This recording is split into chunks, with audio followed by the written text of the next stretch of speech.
आपको ये बता दें कि उत्तर प्रदेश के बदायूं में गोकशी की वारदात, गोवंश का अवशेष मिलने पर हंगामा हो गया है। हिंदू संगठनों ने हाईवे जाम कर हंगामा किया। तस्करों से मुठभेड़ में 3 आरोपी अरेस्ट हुए हैं, ये आपको दिखाएंगे। लेकिन उसके साथ साथ आपको यह भी बता दें कि उत्तर प्रदेश के शामली में एनकाउंटर हुआ है और मुठभेड़ में 1 लाख का इनामी फैसल बदमाश ढेर हो चुका है। बदमाश की फायरिंग से बाल बाल बची है पुलिस। पुलिस के बुलेट प्रूफ जैकेट में गोली लगी है। संजीव जीवा गैंग का सदस्य था ये बदमाश।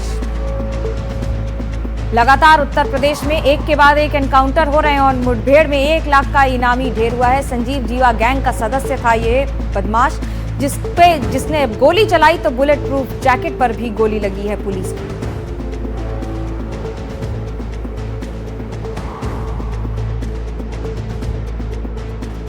जानकारी हुई कि ये बदमाश एक बहुत बड़े गैंग का मेंबर है, जिसमें एक शाहरुख पठान था मुजफ्फरनगर में, जिसको अभी एसटीएफ ने 2025 में एनकाउंटर में उसको ढेर किया था। उसी गैंग का मेंबर है ये और इसके ऊपर करीब 2 दर्जन मुकदमे हत्या, लूट, डकैती, रंगदारी के दर्ज हैं ये।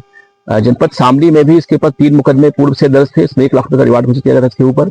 और ये बेसिकली ये जो गैंग है ये कनेक्टेड है जीवा से, संजीव जीवा से।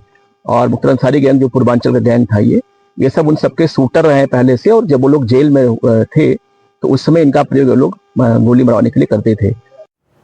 पश्चिम यूपी में एनकाउंटर हो रहा है और निकल रहा है पूर्वांचल का कनेक्शन। रणवीर, क्या है ये एनकाउंटर का कनेक्शन? क्योंकि एक के बाद एक एनकाउंटर हो रहे हैं। कभी दिल्ली पुलिस और बिहार पुलिस मिलकर यहां गिरफ्तारी कर रही है, तो पश्चिम में भी, यूपी में भी उसी तरह से एनकाउंटर की संख्या बढ़ गई है। देखिए, यूपी में अब तक 258, 2017 जब से योगी आदित्यनाथ मुख्यमंत्री बने हैं तब से अब तक 258वां ये एनकाउंटर है जिसमें अपराधी मारा गया है।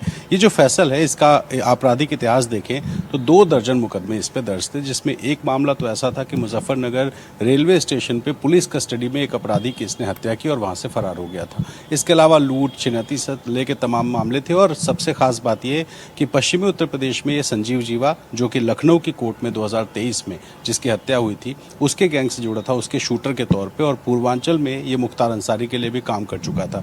तो इसको फिलहाल एक एनकाउंटर में मार गिराया गया है। लेकिन इसने जो फायरिंग की उसमें एक सिपाही को गोली लगी, वो घायल हुआ, उसका इलाज चल रहा है। और 2 पुलिस वाले बुलेट प्रूफ जैकेट की वजह से बच गए। तो एक बड़ी सफलता है। और अगर एनकाउंटर्स की बात करें तो उत्तर प्रदेश में 2017 से अब तक 258 मारे गए हैं, 10,000 से ज़्यादा घायल हुए हैं, 30,000 से ज़्यादा अपराधियों को गिरफ्तार किया गया। तो ये आंकड़े बताते हैं कि एनकाउंटर्स किस तेजी में चल रहे हैं। जी, धन्यवाद रणवीर इन आंकड़ों के लिए और ये बताने के लिए भी कि क्या महत्व है इस एनकाउंटर का।